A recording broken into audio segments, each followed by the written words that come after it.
I bring whatever you need to win. That's all that matters. That's the main thing. I bring what it takes to win. Yeah, but it looks like you don't want to just get the win. You want to look good and flashy doing it. I like to dominate. I go off this thing where if you look good, you're gonna feel good and you're gonna fight good. And I definitely look good. I always feel good, and I fight good every time.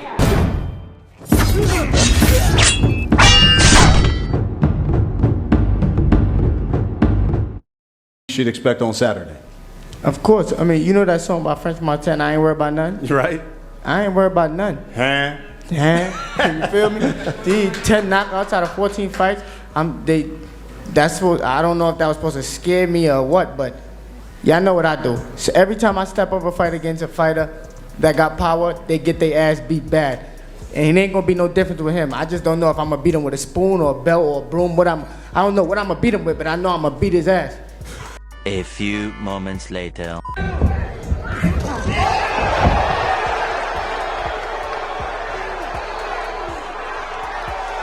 What's going on, you guys? So I've been thinking, right? Could Christopher Primetime Colbert come back after such a crushing, lopsided, psychological beatdown by the hands of Hector Garcia? Hit that like button for your boy. If you're new to this channel, subscribe to the channel for more content. But yeah, Primetime Christopher Colbert got beaten the upset this past weekend, right? Let a few days go by, and Christopher Colbert said he wants to rematch. He says part 2 on his social media. So he's looking to get back in the ring with Hector Garcia.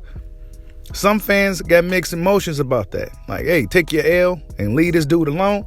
Others want him to hop back in there and redeem himself, but go out on your shield this time. This is some of the things that people are saying in regards to Christopher Colbert. A lot of people feel he checked out of that fight after the first round and really just didn't want to be in there. And when you go out the way Christopher Colbert did, it's going to be really hard for fans to really believe in you and get back behind you again. In a sport like boxing, where it's supposed to be gladiators, warriors, fearless men, Christopher Colbert showed a lot of fear in that fight with Hector Garcia.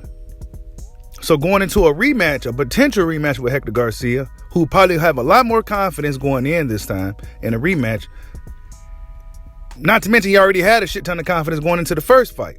You can look in the dude's eyes and tell he believed that he was going to win that fight, right? So going into another fight, he's going to have even more confidence, like, this kid can't hurt me, he can't do nothing with me. Christopher Primetime Colbert looked like a little boy in there with a man. He couldn't do nothing with this dude.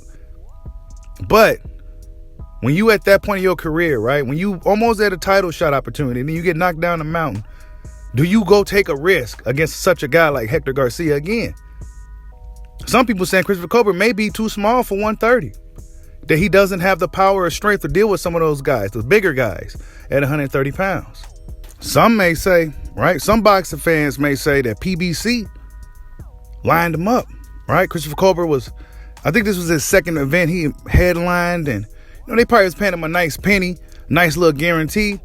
But if you look at the crowd, you see nothing but a whole bunch of people dressed up as empty seats. So yeah, maybe they was looking to knock him down a bit and, even out the pay scale a little bit. It could be some shit like that. Politics of boxing is really brutal. Do you go back into a fight with a Hector Garcia right away to potentially ruin your career? Because let's be honest, once you get to a certain point, and you lose against a guy like a Hector Garcia, who most people just never really heard of, it's really not good for your momentum and your profile. So if he goes into a fight with Hector Garcia and loses again, it's essentially over. So he's at a really critical point in his young career already at 25 years old. And the thing is, right, Primetime was doing a lot of talking, a lot of flashy, a lot of showboating, and I think what he really made a critical mistake this past summer was when he attacked Errol Spence and attacked Deontay Wilder. That's why I think he really made a mistake, because now if he had just been on board with those guys, right, at that time, I think this blow that he took from this Hector Garcia fight, the fans would have kind of softened the blow for him, right? It wouldn't be so hard. He hit the ground, smack, boom, hit it hard. Nobody was there to catch him. Why? Because he alienated his fans, right? Wilder and Spence got some of the biggest fans in boxing in regards to black boxing fans, and you essentially alienated your fans, right? So yeah, he had nobody to really catch him from the fall, and people just kind of looking the other way like, hey, It is what it is. Did a lot of trash talking at the press conference, right? That's my 10. I ain't worried about nothing. Right. I ain't worried about nothing. You feel me? A lot of trash talking, and then he ends up getting beat up by this dude. You know, so Christopher Colbert has a lot to think about, not to mention Shakur Stevenson. You know, all these, I mean, could he bounce back from this, you guys? That's the question I'm asking you. I don't like to count a guy out, right? I never truly like to count a guy out, but we must be realistic when we talking this modern day boxing shit. You can't afford to take certain losses in the sport. You just can't. Especially depending on who you are, you can't take losses, especially against certain guys. And with guys like Primetime Colbert, we coming in there with the colorful personality, the colorful hair, all the antics and the showboating.